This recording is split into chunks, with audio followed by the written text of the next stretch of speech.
Good afternoon class. I am Shashank Saumitra. कल हम लोगों ने इलेक्ट्रिक पोटेंशियल के बारे में देखा था और कुछ न्यूमेरिकल से रिलेटेड देखा था कि इलेक्ट्रिक पोटेंशियल कैसे होता है, relation between E and potential, electric field और पोटेंशियल के बीच में कुछ न्यूमेरिकल देखा था, है ना। आज हम लोग उससे आगे बढ़ते हैं। आज देखते हैं कुछ और न्यूमेरिकल्स, उसके बाद फिर आगे के कंसेप्ट देखेंगे, है ना। तो ये क्वेश्चन देखिए, question number 6। If the potential in volts in a region is expressed as Vx, Y, Z। तो एक पर्टिकुलर पोटेंशियल दिया है एक रीजन में, उसका कोऑर्डिनेट्स दिया है आपका V, X, Y, Z। ठीक है।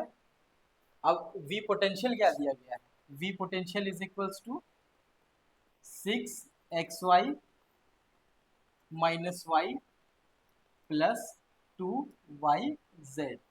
ठीक है, ये पोटेंशियल दिया गया है। अब हम लोग को फाइंड क्या करना है?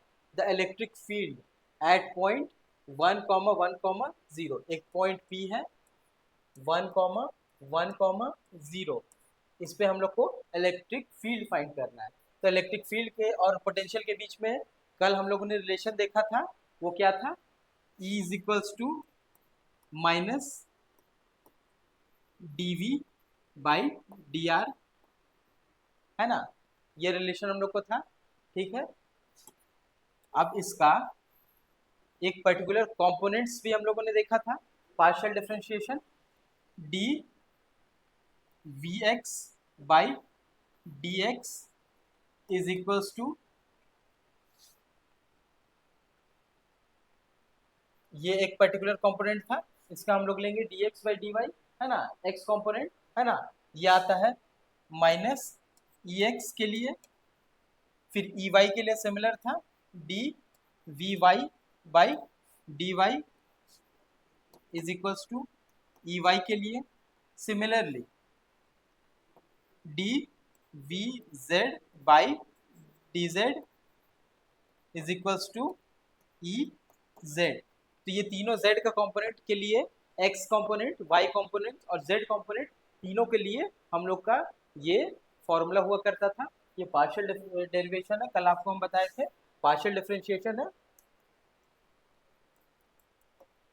डिफरेंशिएशन। ये भी बताया गया था कि जब x के लिए हम लोग करेंगे, है ना, डिफरेंशिएशन, पार्शियल डिफरेंशिएशन, तो y और z को हम लोग कांस्टेंट ट्रीट करेंगे। तो यहाँ पर क्या होगा? x के लिए y और z कांस्टेंट,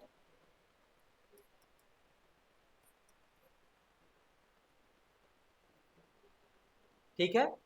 सिमिलरली y के लिए जब हम लोग करेंगे तो x और z कांस्टेंट होगा, x और z कांस्टेंट।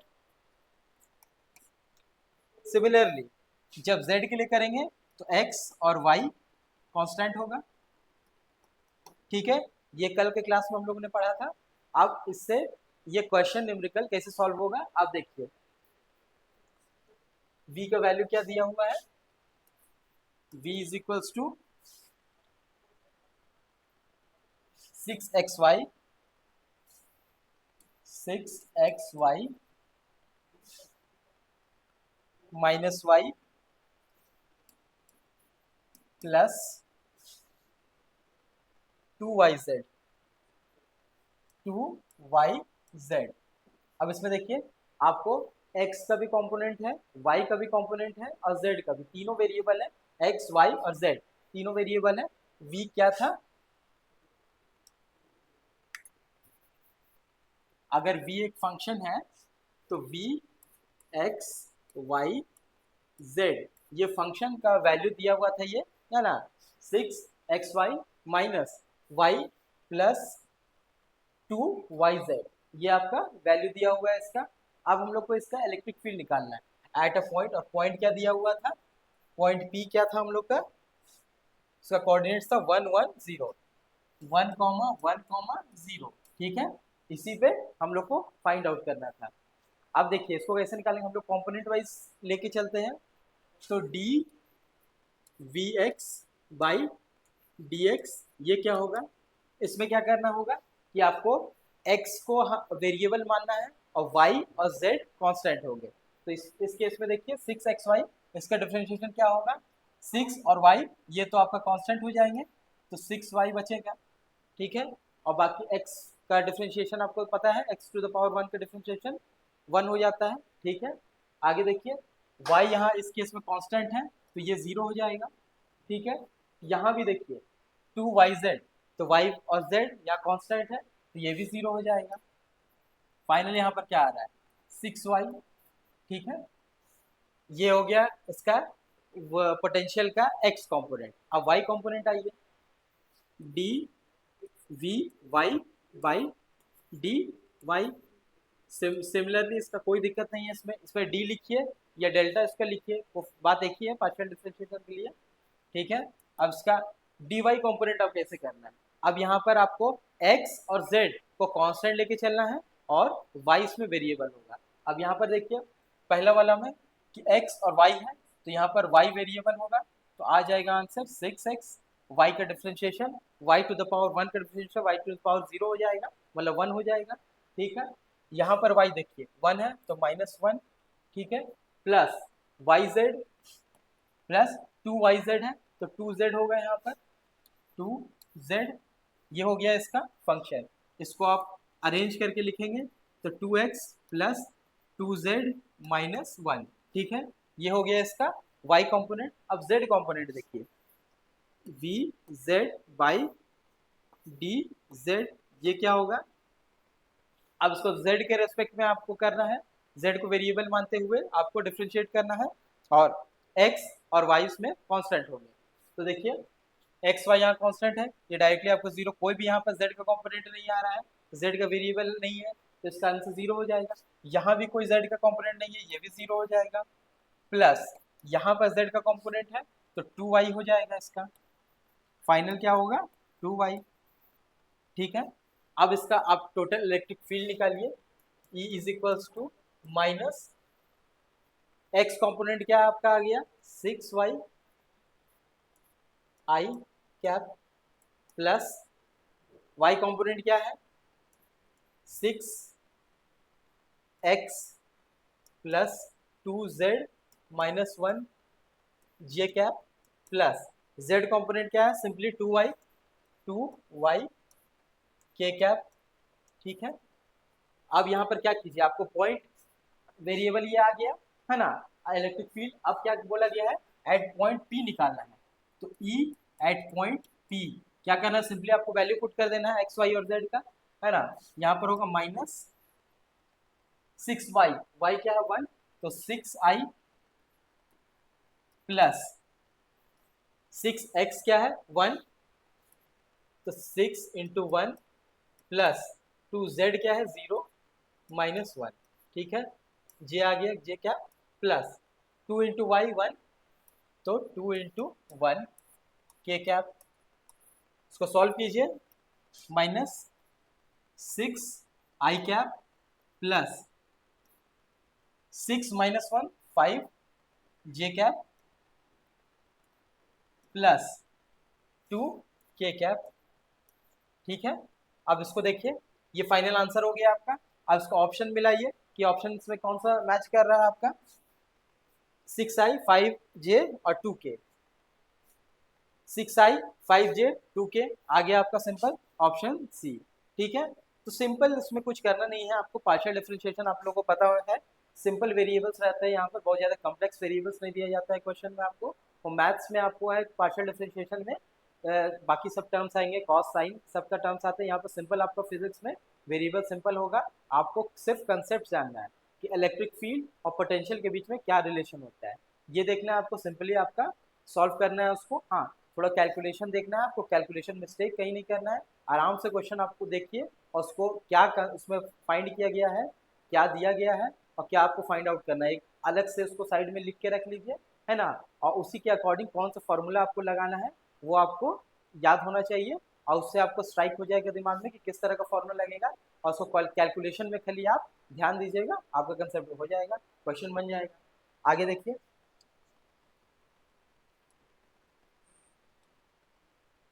अब देखिए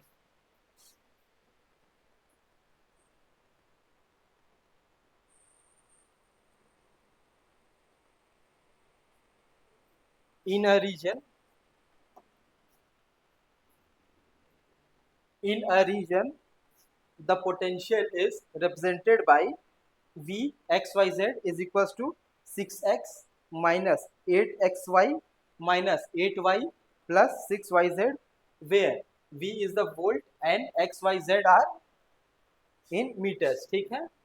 The electric force experienced by the charge of 2 coulomb situated at a point 1, 1, 1 is. अब देखिए आपको कुछ नहीं करना है, इसमें क्या दिया गया है, आपका V दिया गया है,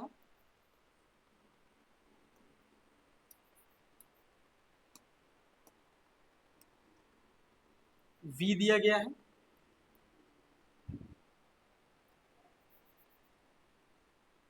Vx y और z के टर्म्स में आपका है.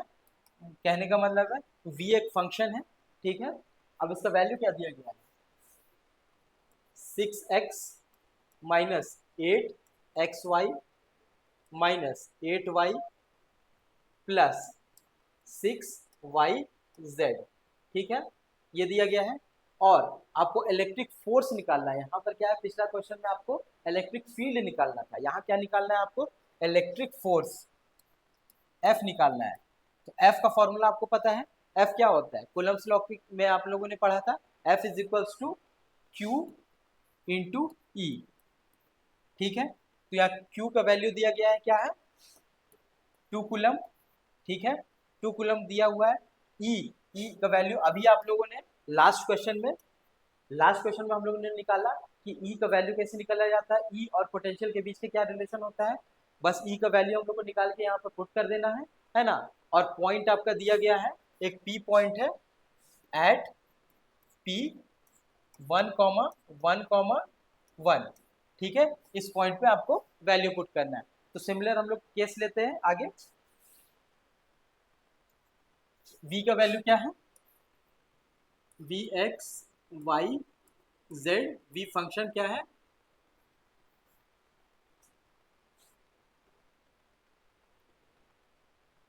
6x minus 8xy, 6x minus 8xy minus 8y minus 8y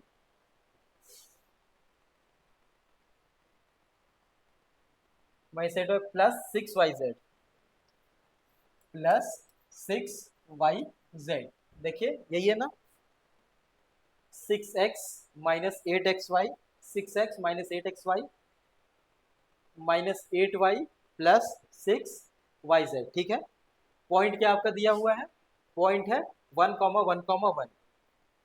point P है 1,1,1. ठीक है, और चार्ज आपका क्या दिया हुआ है, 2 कूलम. ठीक है, अब यहाँ पर दिखाइए, E आपको इलेक्ट्रिक फील्ड निकालना है.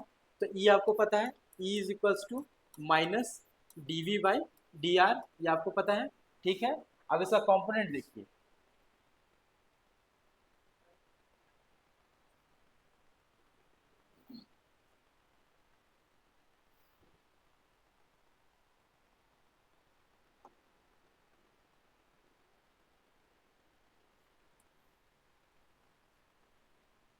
ठीक है.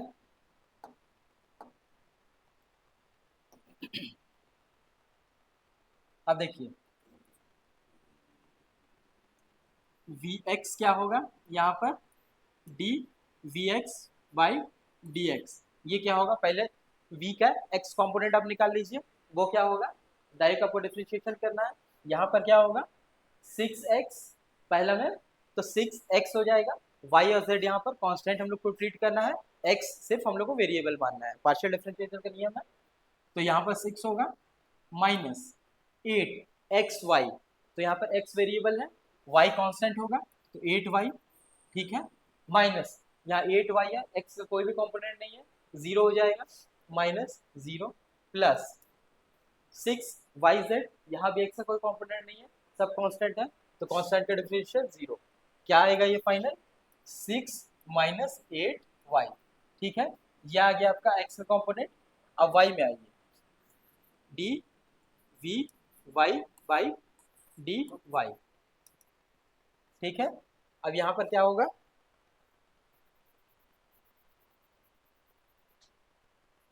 इज इक्वल्स टू, ठीक है।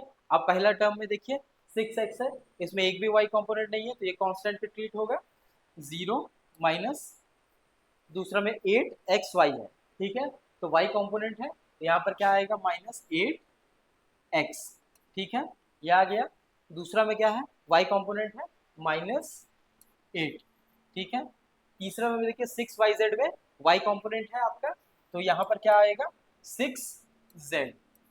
फाइनल क्या होगा -8x -8 प्लस 6z, ठीक है, ये आ गया। ये हो गया v कंपोनेंट आपका आ गया। अब z कंपोनेंट देखिए, vz by dz is equals to क्या हो गया। अब पहले टर्म्स में देखिए 6x में कोई भी z कंपोनेंट नहीं है, कांस्टेंट ट्रीट होगा, 0 माइनस दूसरा में भी 8xy में कोई भी आपका z टर्म नहीं है, ये भी कांस्टेंट ट्रीट होगा। तीसरा में देखिए 8y में, इसमें भी कोई z टर्म नहीं है, वेरिएबल टर्म है नहीं, ये भी 0 होगा। लास्ट में देखिए 6yz में, यहाँ पर z टर्म आपका है, z वेरिएबल है, तो इसको डिफ्रेंशिएशन आपको करेंगे तो क्या होगा प्लस 6y, ठीक है, ये आ गया। इसका फाइनल क्या आ जाएगा 6y। अब टोटल इलेक्ट्रिक फील्ड आप निकाल लीजिए।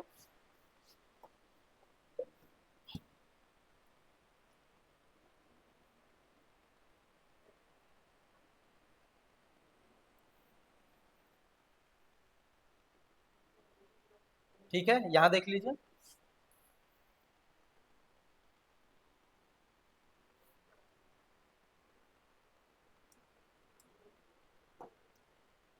अब देखिए इलेक्ट्रिक फील्ड क्या होगा, E is equals to minus dv by dr होगा, ठीक है। E is equals to minus, यहाँ पर देखिए x कंपोनेंट क्या है, यहाँ पर 6 minus 8y i plus y क्या है -8x -8 plus 6z j cap plus k का कंपोनेंट क्या है 6y k कैप, ठीक है, ये आ गया।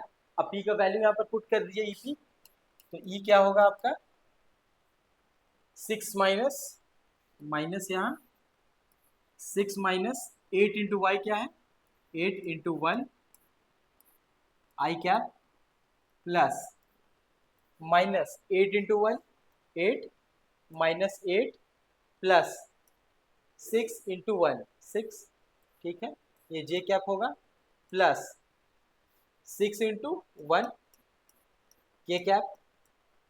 आप इसको सॉल्व कीजिए, E is equals to minus 8 minus 6 6 minus 8 क्या है आपका -2 I cap plus -8 -16 plus 6 -10 J cap plus 6 के कैप। अब इसको अगर आप अंदर नेगेटिव साइन ले आइएगा क्या आएगा is equals to 2i cap plus 10 J cap -6 के कैप, ये आपका आ गया, ई का वैल्यू आ गया आपका, ठीक है। अब आपको क्या निकालना है इसमें से, सिंपल आपको इसका मैग्नीट्यूड आपको मॉड निकाल लीजिए।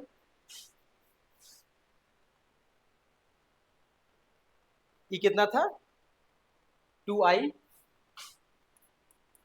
ई is equal to 2i cap plus 10 J cap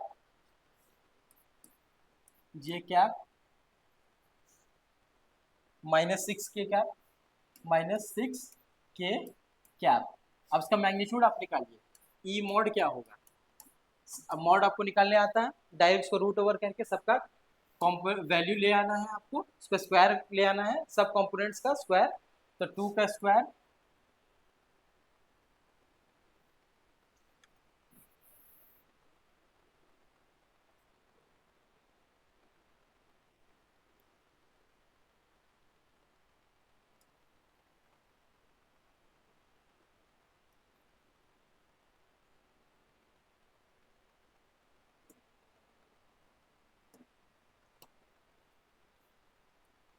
ठीक है, 2 square plus 10 square plus -6 whole square. ठीक है, इसको ले आइए रूट ओवर, क्या होगा आपका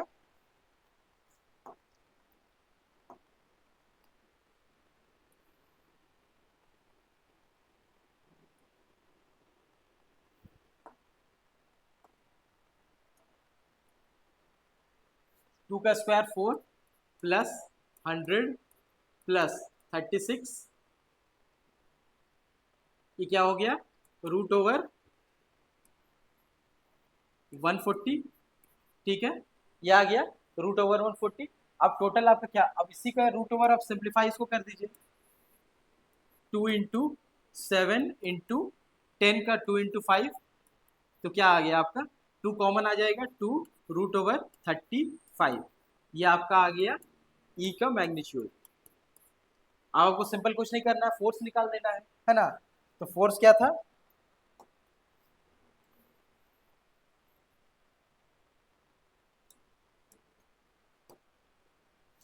एफ क्या है Q इंटू ई। ठीक है, यहाँ Q का मैग्नीट्यूड क्या दिया हुआ था, Q का मैग्नीट्यूड 2 कूलम था, तो Q is equals to 2 into E का मैग्नीट्यूड क्या था 2 रूट 35।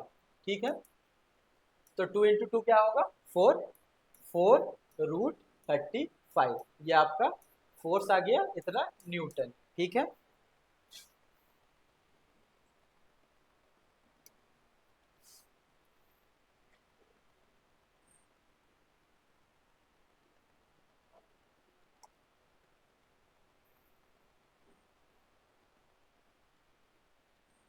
ये आपका आंसर आ गया।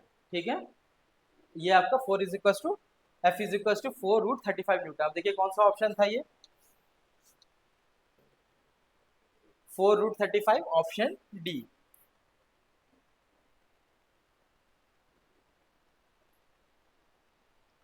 ऑप्शन डी करेक्ट है, 4 रूट 35 न्यूटन।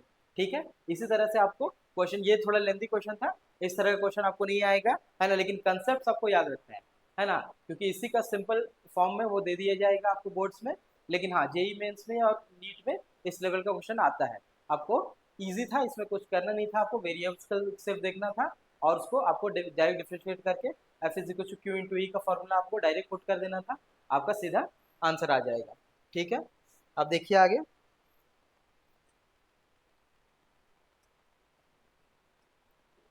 अब आज हम लोग शुरू शुरू करना है हम लोग को कैपेसिटर।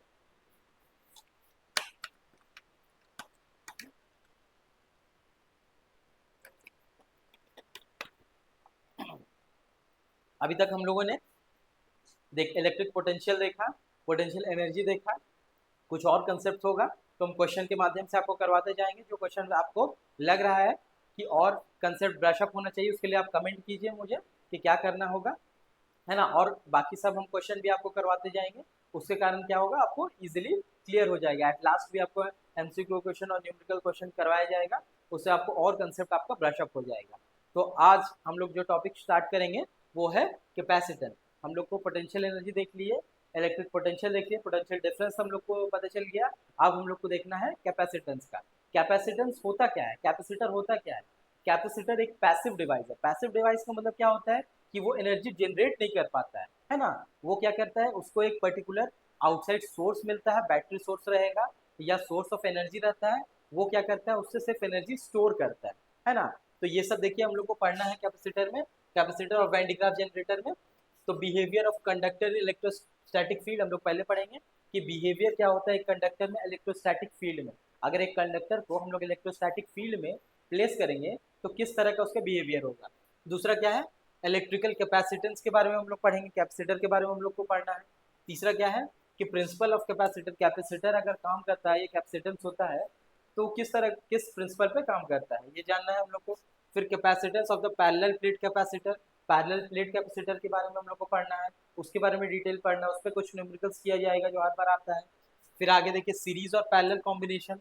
अगर एक कैपेसिटर है, एक से अधिक कैपेसिटर है, अगर वो सीरीज में प्लेस्ड है तो उसका क्या वैल्यू होगा, नेट कैपेसिटेंस क्या होगा। अगर वो पैरेलल में प्लेस्ड है या मिक्स्ड प्लेस्ड है तो उसका क्या वैल्यू होगा, क्वेश्चन के माध्यम से आपको बताया जाएगा और न्यूमेरिकल कैसे इस पे सॉल्व होते हैं, इसी से क्वेश्चन आएंगे। ठीक है, फिर energy stored in a capacitor, energy density, capacitor में कैसे एनर्जी स्टोर होते हैं, किस रूप में एनर्जी स्टोर होते हैं, ये आपको जानना होगा।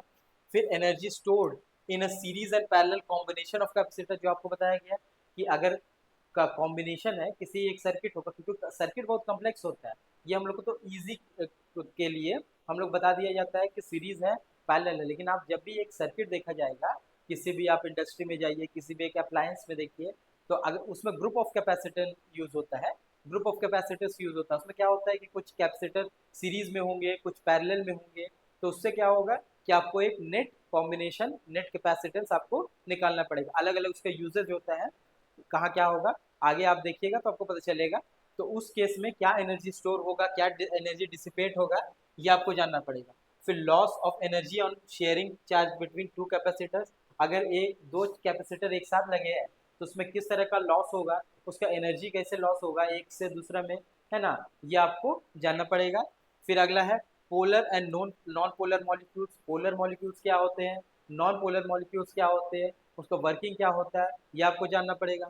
फिर है पोलराइजेशन ऑफ ए डाइलेक्ट्रिक, फिर आपको कैपेसिटेंस के बाद आएगा, कैपेसिटर में जो यूजेज होता है वो डाइलेक्ट्रिक का यूज बहुत ज़्यादा होता है इसमें, है ना, उसका किस लिए यूज होता है, क्या उसका एडवांटेज है, क्या डिसएडवांटेज है, कैसे उसमें पोलराइजेशन होता है, ये आपको प्रोसेस इसमें पता चलेगा।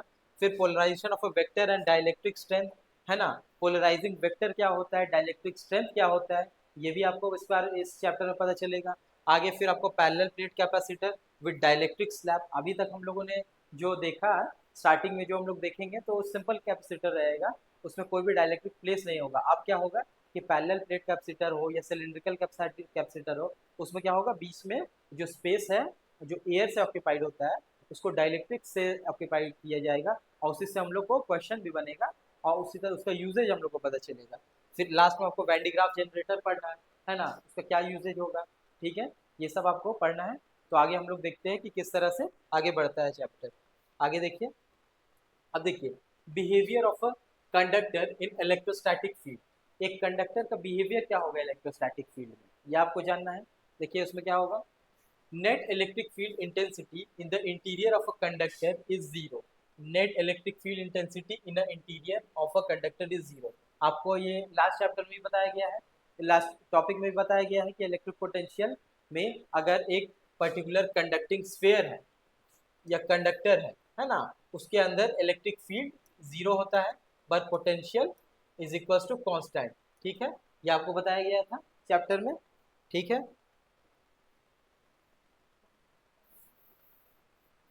अब देखिए इसमें से आगे क्या करना है, इसमें ये आपको पता है इतना कंसेप्ट। आगे देखिए, when a conductor is placed in an electrostatic field the charges free electron, ठीक है, जो चार्जेस है, चार्जेस जो होते हैं वो क्या होते हैं, फ्री इलेक्ट्रॉन होते हैं।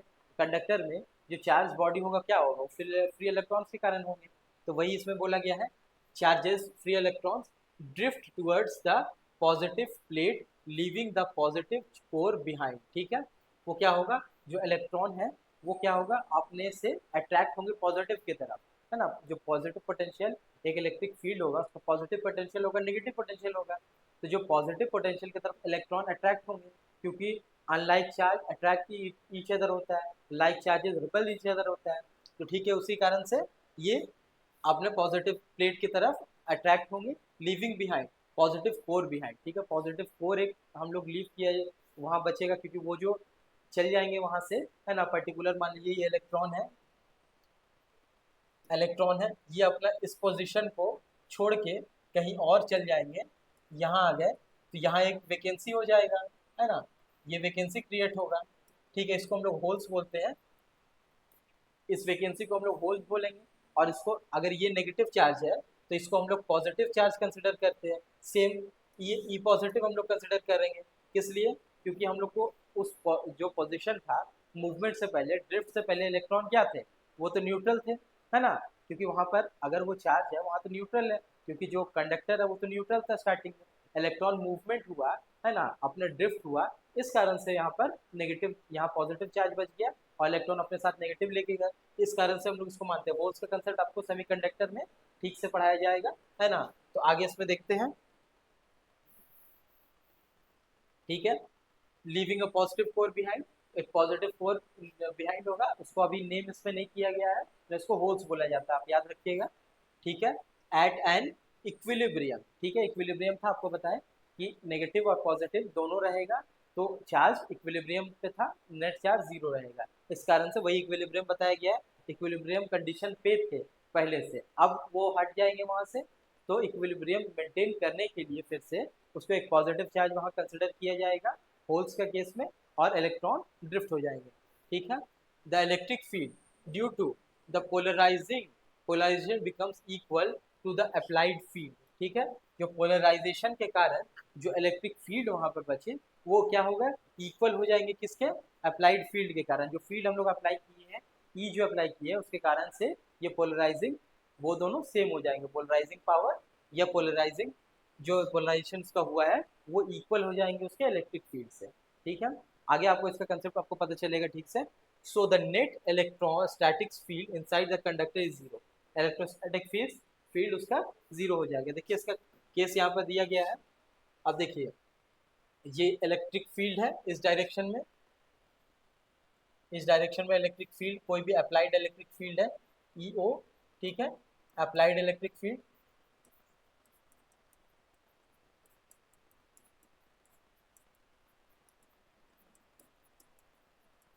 ठीक है। ये इलेक्ट्रिफाइड अप्लाइड इलेक्ट्रिक फील्ड है, ये रीजन है, यहाँ पॉजिटिव चार्ज अप्लाई किया गया है,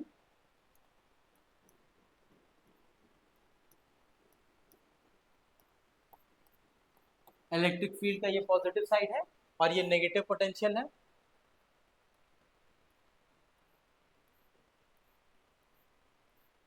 ठीक है। और उसमें एक कंडक्टर रखा हुआ है, ठीक है, उसमें कंडक्टर रखा हुआ है। अब क्या हुआ, इलेक्ट्रिक फील्ड इससे पास होंगे, तो ये कंडक्टर होगा, यहाँ पर ई नेट जीरो था, ई नेट जीरो कैसे होगा, यहाँ जितना भी इलेक्ट्रिक फील्ड होगा, इलेक्ट्रॉन सब यहाँ ड्रिफ्ट कर जाएंगे, जो भी इलेक्ट्रॉन यहाँ पर थे वो सब अपने आप को अलाइन कर लेंगे इस डायरेक्शन में, इलेक्ट्रॉन इसका पॉजिटिव साइड में आएगा, इलेक्ट्रॉन का मूवमेंट इस साइड आ जाएगा, सब इलेक्ट्रॉन्स इस डायरेक्शन में आ जाएंगे, इस प्लेट में आ जाएंगे, इस कॉर्नर का। वो देखिए जंप तो नहीं कर सकते कंडक्टर से, है ना, जब तक वो उस पर कोई तरह का कंडक्टर नहीं लगा होगा, या किसी तरह का कोई तरह का उसमें एक्सटर्नल मीडियम नहीं दे दिया जाए, है ना, उसको किसी तरह का यूजेज ना दिया जाए, या उसको पाथ ना दिया जाए जिससे इलेक्ट्रॉन मूव कर सके, या उसको फोर्स ना किया जाए, तब तक तो मूव नहीं करेंगे, कंडक्टर में लेंगे, लेकिन कंडक्टर में ही अपने आप को अलाइन कर लेंगे। यहाँ से नेगेटिव चार्ज सब आके यहाँ पर एक्यूमुलेट हो जाएंगे, ये नेगेटिव हो जाएगा, उसी तरह से इसको न्यूट्रलाइज करने के लिए यहाँ सब बाकी पॉजिटिव चार्ज डेवलप हो जाएंगे, तो एक पोलराइजेशन आपको डेवलप हो जाएगा, है ना। ये देखिए इस साइड सब नेगेटिव हो गया, ये नेगेटिव चार्जेस आ जाएंगे एक साइड ऑफ कंडक्टर का एक साइड में जो पॉजिटिव से अलाइंड है या पॉजिटिव के नियर है, इस पॉजिटिव के कारण ये पॉजिटिव इलेक्ट्रिक फील्ड के कारण यहाँ पर नेगेटिव चार्जेस एक्यूमुलेट कर जाएंगे, और यहाँ पर अट्रैक्शन होगा, और यहाँ पॉजिटिव साइड में नेगेटिव का जो नेगेटिव उसका टर्मिनल है, उसके अक्रॉस एक पॉजिटिव डेवलप कर जाएगा, तो ये इसी को हम लोग टर्म को बोलते हैं पोलराइजेशन, ठीक है। इसके कारण क्या होगा, नेट इलेक्ट्रिक फील्ड अभी भी जीरो है ना, ई नेट तो जीरो ही है, ठीक है, इज इक्वल टू जीरो, ये जीरो रहेगा, क्योंकि इसलिए क्योंकि जो इलेक्ट्रॉन्स है वो जंप करके दूसरे कंडक्टर में नहीं गए हैं, वो तो उस कंडक्टर में ही है, क्या हुआ, अपने आप को सिर्फ अलाइन कर लिए है, कि पॉजिटिव टर्मिनल जो होगा इलेक्ट्रिक फील्ड का, उसके अक्रॉस या उसके नियर में नेगेटिव सब अपने आप को अलाइन कर देंगे, और जो पॉजिटिव होगा, पॉजिटिव टर्म जो है वो नेगेटिव के अक्रॉस अलाइन कर लेंगे, है ना, यही होगा इसमें, इसी को पोलराइजेशन बोलते हैं, ठीक है, ये कंसेप्ट है। अब देखिए electric field just outside the charge conductor is perpendicular to the surface of the conductor, ये भी आप लोगों को बताया गया है लास्ट क्लास में, electric field just outside the charge conductor is perpendicular to surface of the conductor. देखिए एक बताया गया है आपको ये case, suppose the electric field is acting at an angle other than 90 degree. ठीक है, एक हम लोग केस ले रहे हैं कि अगर मान लीजिए ये केस को हम लोग प्रूव करने के लिए एक हम लोग ऐसे ही रैंडमली कोई केस ले रहे हैं कि वो 90 डिग्री नहीं है ना। Suppose that electric field is acting at an angle other than 90 degree, 90 degree पे एक्ट नहीं कर रहे तो क्या होगा, then there will be a component of e cos theta acting along the tangent at that point to the surface, which will tend to accelerate the charge on the surface leading to the surface current। ठीक है, but there is no surface current in the electrostatic, so phi is equals to 90 degree and cos 90 is equals to 0। कहने का मतलब है यहाँ पर आपको explain किया गया है कि एक पर्टिकुलर हम लोग केस ले रहे हैं। देखिए होता क्या है कि इलेक्ट्रिक फील्ड हमेशा आउटसाइड में 90 डिग्री होते हैं, है ना। तो उसको हम लोग प्रूव करने के लिए क्या किया गया है कि एक सपोज हम लोग मान रहे हैं कोई एक भी थीटा 90 डिग्री से अलग मान रहे हैं, है ना। कहने का मतलब जो थीटा है इलेक्ट्रिक फील्ड को हम लोग 90 डिग्री से कोई अलग एंगल मान ले रहे हैं, कोई भी मान लीजिए थीटा एंगल मान ले रहे हैं, है ना। तो उससे क्या कारण क्या होगा, उसका कंपोनेंट टूटेगा। मान लीजिए जैसे कि एक पर्टिकुलर ये देख लीजिए आप, इलेक्ट्रिक फील्ड को ये 90 डिग्री नहीं मान के ई कोई भी मान ले रहे हैं। अब वो टेंजेंट से, इसका जो टेंजेंट है उससे अब एक थीटा डिग्री बना रहा है, अब इसका कंपोनेंट टूटेगा ई कॉस थीटा। ठीक है, ई कॉस थीटा और ई साइन थीटा। ठीक है, ये कंपोनेंट टूटेगा तो then there will be an component E cos theta acting along the tangent at that point which will tend to generate a surface current. तो इसके कारण क्या होगा, ये जो ई कॉस थीटा इसके कारण एक सरफेस करंट जनरेट होगा या इसके सरफेस पे एक करंट जनरेट होगा। ठीक है, करंट जनरेट होगा तो सरफेस करंट इलेक्ट्रिक फील्ड का केस में नहीं पॉसिबल है। किस लिए, क्योंकि ये इलेक्ट्रोस्टैट्स है, यहाँ पर क्या है मूवमेंट ऑफ इलेक्ट्रॉन नहीं है ना। आपको स्टार्टिंग क्लास में ही हम लोग बताए थे कि स्टार्टिंग क्लास में ये बताया गया था कि इलेक्ट्रिक फील्ड में क्या होता है, इलेक्ट्रोस्टैट्स में क्या होता है, हम लोग स्टैटिक चार्ज के बारे में पढ़ते हैं। यहाँ पर किसी भी तरह का मूवमेंट ऑफ चार्ज नहीं पढ़ा गया है, वो अगले चैप्टर में आपको करंट इलेक्ट्रिसिटी में किस तरह से चार्ज मूव करेंगे, किस तरह से करंट जनरेट होगा, ये आपको पढ़ना है। तो इलेक्ट्रोस्टैट्स में हम लोग सरफेस करंट नहीं पढ़ा गया है, इस कारण से हम लोग इसको प्रूव हो रहा है कि ये theta is equals to 90 degree है और cos theta cos 90 degree is equals to 0। ठीक है, तो कहने का मतलब है कि electric field just outside the charge conductor is perpendicular to the surface of the conductor. उसका जो कंडक्टर का जो सरफेस है कैसे हम लोग डिटरमाइन करेंगे,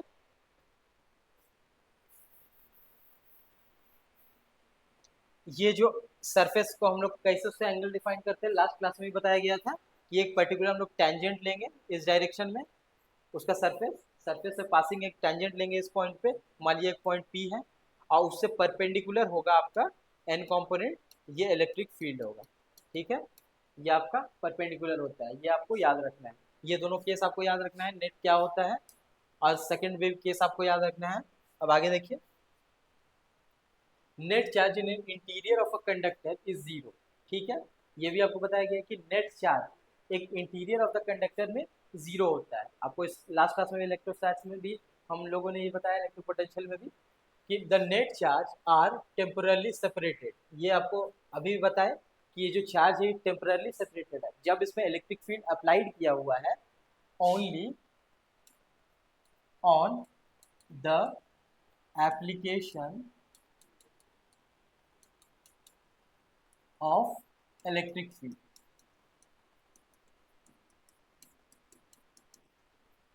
ठीक है, only on the application of electric field. Electric field का जब एप्लीकेशन होगा, अप्लाइड इलेक्ट्रिक फील्ड रहेगा, इसमें हम लोग इलेक्ट्रिक फील्ड देंगे तो ही पोलराइजेशन प्रोसेस आएगा।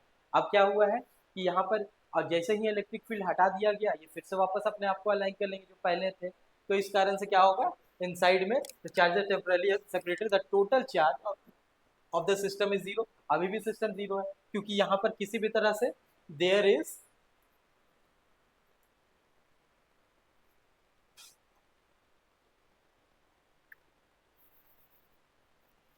there are no transfer of charges। ठीक है, ट्रांसफर ऑफ चार्जेस नहीं हुए हैं, है ना।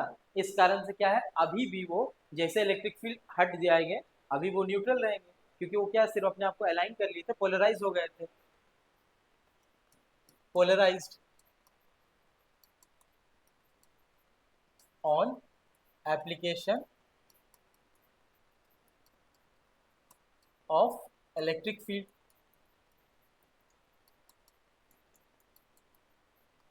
ठीक है, पोलराइजेशन क्यों हुआ था? On the application of electric field, electric field apply हुआ था, तो उसके कारण क्या हुआ कि जो पॉजिटिव जो साइड है, पॉजिटिव जो टर्मिनल है, उससे सारे नेगेटिव चार्जेस इलेक्ट्रॉन अपने आप को अट्रैक्ट हो रहे थे उस साइड, इसीलिए एक नेगेटिव चार्ज बन गया यहाँ पर। यहाँ पर मान लीजिए पॉजिटिव है, पॉजिटिव इलेक्ट्रिक फील्ड है, और ये नेगेटिव है, तो सारे इलेक्ट्रॉन्स इस साइड पॉजिटिव साइड अलाइन हो गए, पॉजिटिव टर्मिनल के साइड, और सारे नेगेटिव टर्मिनल के साइड पॉजिटिव अलाइन हो गए, इस कारण से ये पोलराइजेशन हो रहा है। ठीक है, ऐसे इसमें अगर हट जाएगा, अप्लाइड इलेक्ट्रिक फील्ड को हम लोग हटा दिया गया, जीरो कर दिया गया, तो फिर से ये अपने आप को वही पोजिशन अलाइन कर लेंगे जो इसका इनिशियल पोजिशन था। इस कारण से क्या होगा, charge of a system is zero, है ना। इसका फॉर्मूला देख लीजिए, वही जो फॉर्मूला हम लोग का था गॉस लॉ का, गॉस लॉ से ही हम लोग देखे थे इसको, phi is equal to E dot d s is equal to q by epsilon naught, है ना। यही हम लोग गॉस लॉ में पढ़े थे, बाई गॉस लॉ। ठीक है, since E is equal to 0 in the interior of the conductor, therefore Q is equal to 0। E अगर इलेक्ट्रिक फील्ड जीरो है तो चार्ज भी जीरो होगा, यही इसमें बताया गया है। इलेक्ट्रिक फील्ड जीरो है, यहाँ पर electric field E dot d S अगर जीरो हो जाएगा, ई जीरो है तो ये जीरो हो जाएगा। तो ये जीरो कब हो सकता है, जब या तो क्यू जीरो हो या तो एप्सिलॉन नॉट जीरो हो। तो एप्सिलॉन नॉट का तो एक वैल्यू कांस्टेंट है, हम लोग फिक्स है, तो ये जीरो तभी होगा जब q is equal to zero होगा। ठीक है, समझ में आ गया? ये ये इजी कंसेप्ट है, कोई दिक्कत इसमें नहीं होगा। ठीक है, अब आगे देखिए, charges always reside on the surface of the conductor. ये तो लास्ट में भी आप लोगों ने देखा था कि चार्जेस जो भी होगी एक हॉलो स्फीयर में, एक हॉलो कंडक्टर में या सॉलिड कंडक्टर में भी जो चार्जेस जो होते हैं वो हमेशा सरफेस पे रिसाइड करते हैं। अब इसको प्रूफ क्या होगा, है ना। देखिए, suppose a conductor is given some excess charges q. ठीक है, एक कंडक्टर को हम लोग क्यू चार्ज दे दिए, है ना, क्यू अमाउंट ऑफ चार्ज हम लोग दे दिए। ठीक है, कंडक्टर को construct a Gaussian surface just inside the conductor. ठीक है, एक मान लीजिए एक कंडक्टर है, इसको हम लोग क्यू चार्ज, ये एक मान लीजिए कंडक्टर है,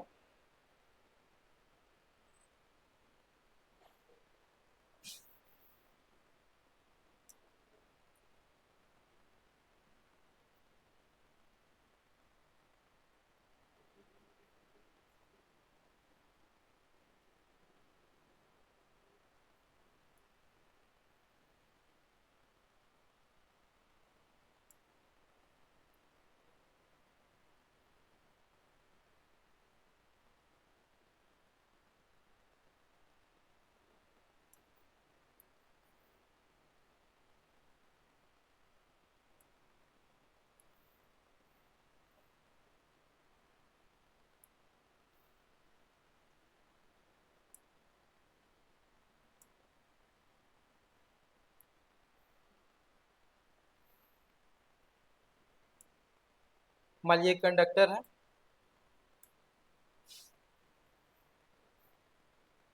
है ना, इसको हम लोग क्यू चार्ज दे दिए, है ना, ये कंडक्टर है। ठीक है, इसको क्यू चार्ज दे दिया गया है ना। अब क्या है, एक गॉसियन सरफेस इसका बनाएंगे, गॉसियन सरफेस इसका यही हो गया, है ना। एक मान लीजिए गॉसियन सरफेस है इसका, यहाँ पर एक पर्टिकुलर गॉसियन सरफेस इसी का हम लोग बना दिया गया है।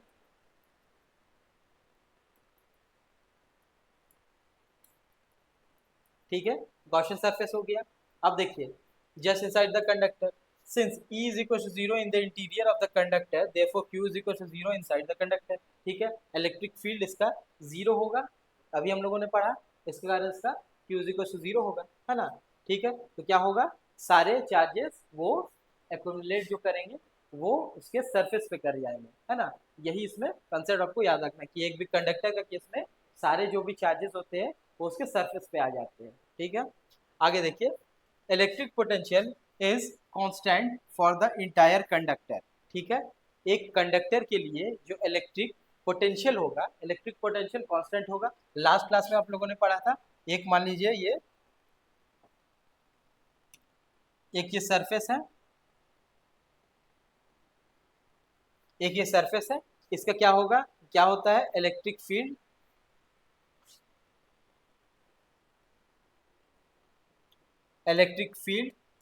इज इक्वल टू 0 होता है और v is equal to constant.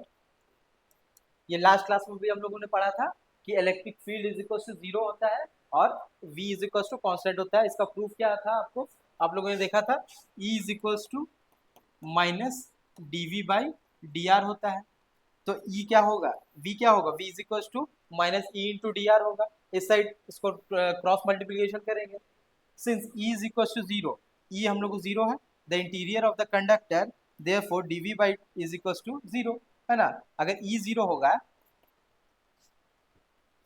यहाँ देखिए, अगर E is equal to 0, E 0 है, तो देखिए dv minus dv by D R is equal to 0। अब 0 किसी भी एक पोटेंशियल का, किसी भी एक फंक्शन का डेरिवेटिव 0 कब होता है, जब वैल्यू कांस्टेंट हो। तो इस केस में क्या होगा, v is equal to constant. Maths में आप लोगों ने पढ़ा होगा कि जब भी एक वैल्यू, है ना, एक कांस्टेंट वैल्यू का डिफरेंशिएशन 0 होता है, तो कहने का मतलब है dv by D R is equal to 0 आ गया, क्योंकि इलेक्ट्रिक फील्ड 0 था इनसाइड।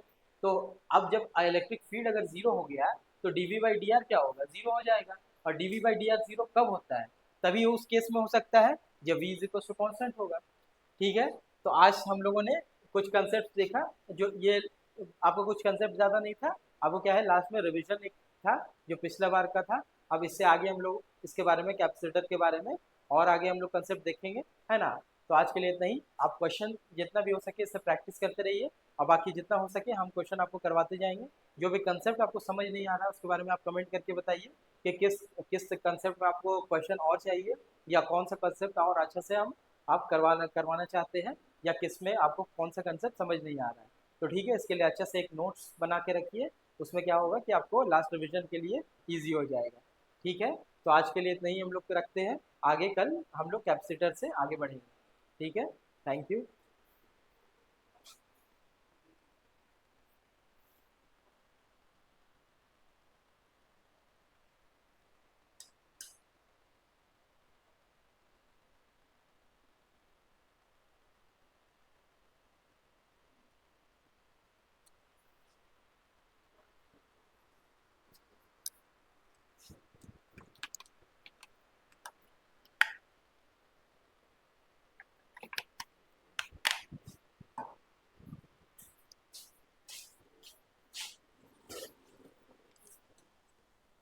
जी।